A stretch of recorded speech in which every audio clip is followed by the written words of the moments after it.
Bienvenue dans le podcast des leaders holistiques.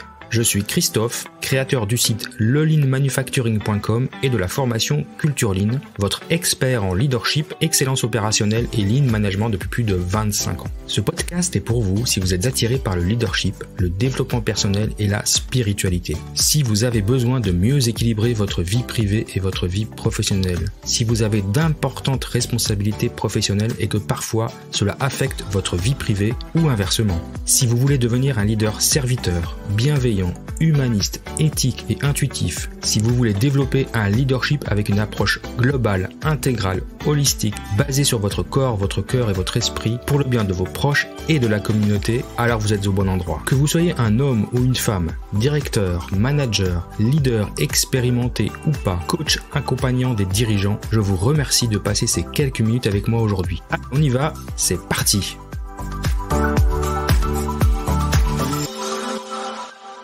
Bienvenue dans ce nouvel épisode du podcast des leaders holistiques. Et aujourd'hui, nous allons parler d'un personnage qui me tient particulièrement à cœur. La contrainte du jour était d'incarner un personnage historique et j'ai choisi Nelson Mandela.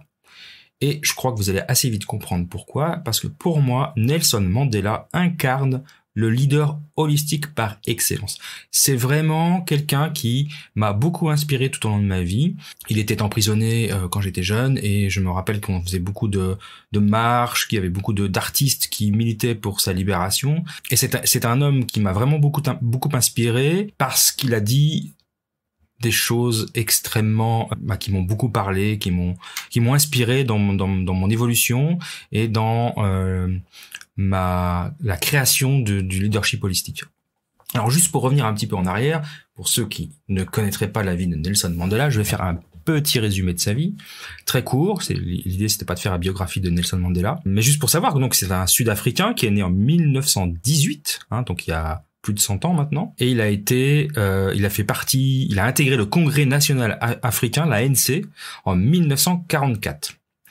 Ça a été le premier avocat noir, sud-africain noir, en 1951. Il a rejoint la tête du Congrès national africain, donc de l'ANC, et il prend le commandement de la branche militaire de l'ANC en 1960. Et pour ses actes, entre guillemets, de trahison et ses activités clandestines, il sera emprisonné en 1962 et condamné à la prison à perpétuité en 1964. Et pendant toutes ces années, jusqu'en 1988, où il sort de prison, pas complètement libre parce qu'il était en résidence surveillée, puis il a été libéré officiellement en 1990, donc il a passé 28 ans en prison. Pendant toutes ces années, il n'en a jamais voulu assez geôlier, il n'a jamais prêché la violence.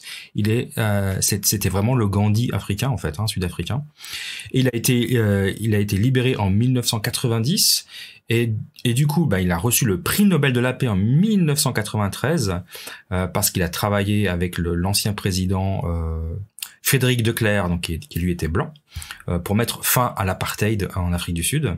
Et il a été enfin élu président d'Afrique du Sud en 1994. Donc c'était le premier président noir en Afrique du Sud en 1994. En 1999, lorsqu'il quitte la présidence, il crée sa fondation Mandela pour lutter contre la pauvreté, le sida et les droits de l'homme. Et puis il arrête la vie politique en 1999-2000 pour finir sa vie jusqu'en 2013 où il décède à Johannesburg. Donc voilà, une vie absolument exemplaire et inspirante. Et ce que je voulais partager avec vous, moi, aujourd'hui, c'est qu'est-ce qui fait qu'il m'a inspiré en grande partie le leadership holistique. Et je voudrais partager avec vous les 20 citations positives et inspirantes de Nelson Mandela, et vous verrez que vous les connaissez souvent, et vous ne savez pas que c'est lui qui les a dites. Donc voilà, donc je vais les lister, et certaines je vais les commenter, d'autres pas, c'est pas forcément la peine de toutes les commenter, mais je trouve que ces citations balayent largement toutes les facettes d'un leader holistique. Alors la première, c'est « J'ai appris que le courage n'est pas l'absence de peur, mais la capacité de la vaincre ». La deuxième, que j'aurais peut-être dû mettre en premier d'ailleurs, puisque c'est ma citation préférée, et c'est celle qui m'a accompagné tout au long de ma vie, et vous la connaissez sûrement. « je ne perds jamais, soit je gagne, soit j'apprends. Alors, je répète, je ne perds jamais, soit je gagne, soit j'apprends. Ce qui veut dire évidemment que soit vous sortez vainqueur d'une situation parce que vous la pour la raison n'importe quelle que soit la raison, vous sortez par le haut, soit vous ne résolvez pas la problématique, ou en tout cas pour vous ça ressemble à un échec, mais on apprend de son échec, et c'est ça l'idée, et c'est ce qui m'a motivé tout au long de ma vie et de ma carrière professionnelle, apprendre de ces échecs, pardon. Vraiment une grande leçon d'humilité qui est finalement très très agréable aussi pour son ego, hein, parce que soit on gagne, soit on apprend, donc on n'est pas un perdant. Et je pense que quand on a cette attitude-là, on se sort de toutes les situations dans la vie. Une autre citation aussi, peut-être dans mon top 3, cela semble toujours impossible jusqu'à ce qu'on le fasse.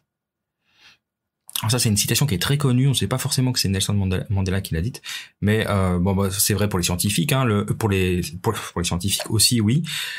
Lapsus, mais pour les sportifs, je prends par exemple les coureurs de sprint, à partir du moment où un premier coureur est descendu en dessous des 10 secondes au 100 mètres, il se trouve qu'il y en a plein qui l'ont réussi à le faire. C'est la même chose pour la perche. À partir du moment où on a passé les 6 mètres, il y a énormément de perchistes qui ont réussi à le faire. Donc voilà, ça c'est une citation qui est vraiment extraordinaire, que je trouve très très pertinente. Une autre citation, être libre, ce n'est pas seulement se débarrasser de ses chaînes, c'est vivre d'une façon qui respecte et renforce la liberté des autres. Alors ça, on n'est pas très loin de la règle d'or. La règle d'or qui est ne fais pas aux autres ce que tu ne voudrais pas qu'on te fasse. Hein, c'est respecter la liberté des autres. Aussi une citation à la base d'un leader holistique, parce que il se repose sur la valeur et le respect des autres. Ça, c'est une citation qui me parle beaucoup. La notion de liberté et la notion de respect et de renforcer la liberté des autres. Je trouve vraiment, particulièrement depuis 2 ans où on essaye d'opposer les gens qui sont vaccinés, pas vaccinés, les malades, pas malades, etc. Et je pense que on devrait se répéter cette citation un peu plus souvent. Une autre citation que j'aime beaucoup, la plus grande gloire n'est pas de ne jamais tomber, mais de se relever à chaque chute. Là, on est aussi dans une notion de résilience, d'apprendre de ses échecs, de se relever et de repartir. Alors, j'allais dire au combat, mais ça laisse penser que la vie est une guerre et est un combat, et j'aime pas trop ça, mais c'est quand même, voilà, tout le monde vit des drames, des traumas tout au long de sa vie. Se relever à chaque chute, ne jamais laisser tomber, ça c'est la plus grande gloire. Une autre notion que Mandela soutient souvent, c'est la notion d'équipe, la notion de collectif. Et il y a quelques citations qui le traduisent bien. Aucun de nous, en agissant seul, ne peut atteindre le succès. Je pense que c'est assez clair. Ça me paraît assez évident. C'est pas en travaillant tout seul qu'on va réussir à atteindre le succès, quel que soit le succès qu'on recherche d'ailleurs, hein, mais c'est bien en équipe, en collaborant, en collectif. Une autre citation, pour faire la paix avec un ennemi, on doit travailler avec cet ennemi et cet ennemi devient votre associé. Alors ça c'est intéressant, l'idée d'ennemi, si tant est que ça existe dans le monde professionnel, mais l'idée que on puisse faire la paix avec son ennemi, qu'on s'associe avec lui, je trouve intéressant dans un monde où on a encouragé la concurrence, typiquement entre les entreprises ou entre les entrepreneurs. L'idée de travailler, de pas voir les autres entrepreneurs de la même niche, de ne pas le voir comme des ennemis, des concurrents, mais plutôt de le voir comme des futurs associés, je trouve ça plutôt intéressant. Alors une citation qui est absolument fantastique, un gagnant est juste un rêveur qui n'a jamais cédé. Donc là, on est aussi dans la résilience, on est aussi dans l'attitude du gagnant, soit qui apprend sa leçon, soit qui a du succès. Belle citation, j'aime beaucoup. On était dans les collectifs, hein. Ce qui compte, ce ne sont pas les individus, mais le collectif. Donc voilà, ça c'est complémentaire de la citation précédente. Prenez sur vous, où que vous viviez, de donner de la joie et de l'espoir autour de vous. la valeur de donner de l'amour et du bonheur autour de soi. Et je sais que ce sont des termes qui ne sont pas très courants en entreprise, mais moi, je prône vraiment ces valeurs et on doit vraiment les utiliser dans l'entreprise. La bienveillance, la joie, l'espoir autour de vous. D'ailleurs, il disait, être amoureux est une expérience que chaque homme doit connaître. Pour moi, c'est une expérience extraordinaire. On devrait être reconnaissant de pouvoir vivre l'amour. Et je pense que tout le monde partagera cet état de fait. Encore quelques citations. Une tête bien faite et un bon cœur forment toujours une formidable combinaison. Donc là, on touche vraiment à une partie importante du leadership holistique, c'est de bien utiliser sa tête, son cerveau, son intellect, mais aussi d'utiliser son cœur. Hein, on a des sentiments. Donc je rajouterai la troisième qui est le côté spirituel. Utiliser bien sa tête, son cœur, mais son âme et son esprit aussi. Une citation un peu plus légère, un peu plus humoristique. En amour, contrairement à la politique, en général, la prudence n'est pas de vertu. Je ne la commenterai pas, je pense que vous avez compris ce que M. Mandela voulait dire.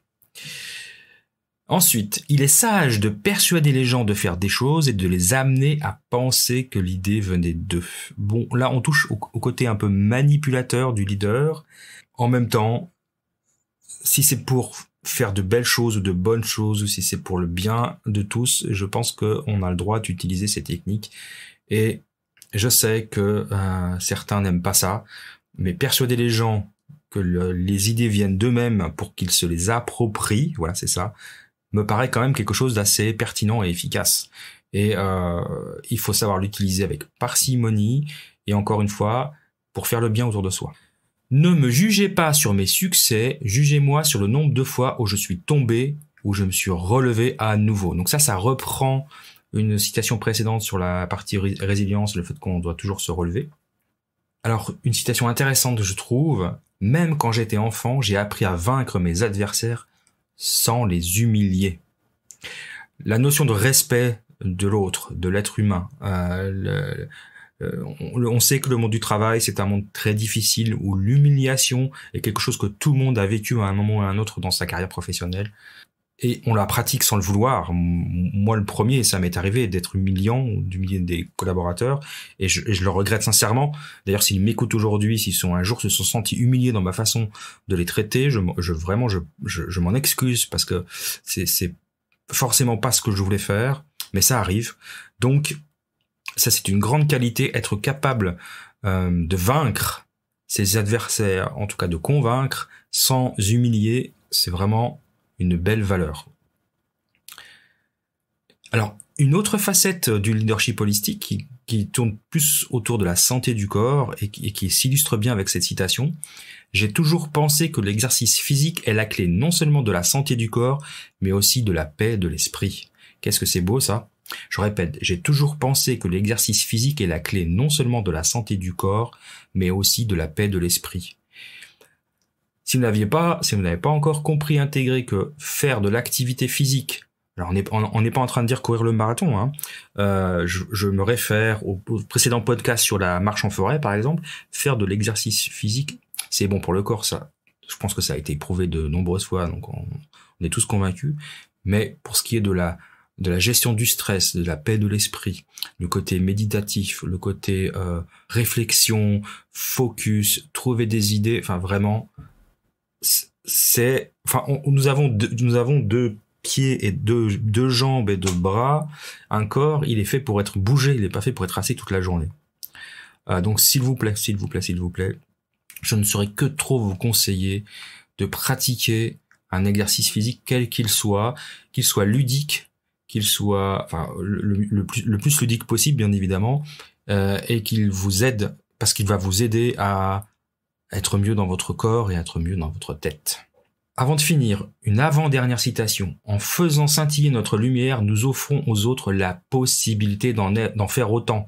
Ça, c'est vraiment une citation importante aussi parce que ça dénote le côté exemplarité du leader, le fait de montrer aux autres qu'on peut résoudre des problèmes, trouver des solutions, gérer les gens de manière bienveillante, c'est le côté exemplaire du leader est super important. L'exemplarité est une des valeurs, est un des fondements du leader holistique. Et je finirai par la dernière, que j'aime beaucoup aussi, l'éducation est l'arme la plus puissante pour changer le monde. Et quoi de mieux que pour s'éduquer et pour éduquer les autres que le podcast, comme celui d'aujourd'hui, qui nous a fait partager la grande sagesse et philosophie de Nelson Mandela. En tout cas, moi, ça m'a fait beaucoup de bien de revoir les préceptes et la philosophie de Nelson Mandela, et j'espère que vous avez apprécié aussi. Alors, je vous souhaite une bonne fin de journée, et je vous retrouve demain pour un autre podcast du challenge de l'Académie du podcast. Au revoir!